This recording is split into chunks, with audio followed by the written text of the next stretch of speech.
Kumusta mga kaboxing, this is Boy Kalawang TV. So kanina lang naganap ang official weigh-in nila David Benavides at David Morel na ginanap sa lugar ng T-Mobile Arena, Las Vegas, Nevada.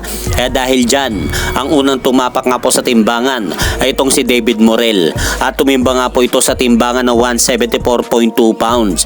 Habang ito naman pong tinaguri ang monster ng bansang Mexico na si David Benavides ay tumimbang naman po ito ng kapares na timbang ni David Morel sa timbangan na 174.2 pounds. Kaya dahil dyan, kapwa nga po nilang dalawa nakuha ang official weight limit sa light heavyweight division. Kaya asahan na po natin na tuloy na ang bakbakan na dalawang ito bukas sa ibabaw ng lona. Dahil kapwa may bad blood nga po sila David Benavides at David Morel Jr. sa isa't isa. Kaya abangan nga po natin ang laban na ito bukas. Samantala, sa magaganap naman po na co-main event na laban na yan sa pagitan ni WBC World Featherweight Champion Brandon the Heartbreaker Figueroa at former WBC at WBO Super Bantamweight Champion Stephen Coolboy Fulton.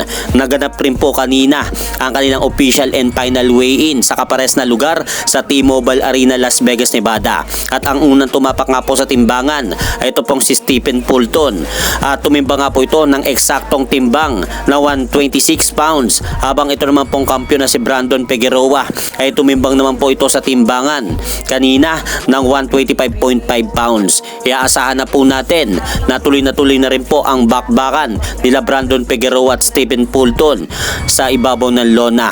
At ito nga po, magaganap na laban nila ay magsisilbing rematch dahil kung maaalala po natin sa unang paghaharap nila, tinalo nga po ni Stephen Fulton itong si Brandon Figueroa via majority decision noong taong 2021. At sa naganap naman po na official weigh-in nila former WBA World Junior Welterweight Champion Isaac Pitbull Cruz at ang makakalaban po nito na si Angel Piero.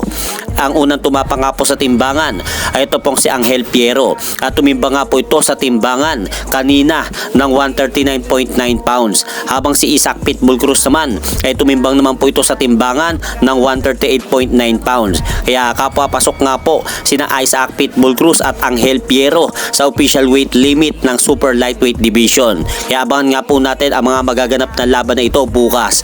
At hanggang dito na lang po muna ang aking update sa mga ganapan sa mundo ng boxing. At syempre mga idol, huwag nyo rin pong kalimutan, pakisuportahan nyo naman po muna ang ating munting channel. Maraming salamat po. Sa aking pagbagsak ay mas lalong lumakas na turingan na bansag. Ako si Casimir.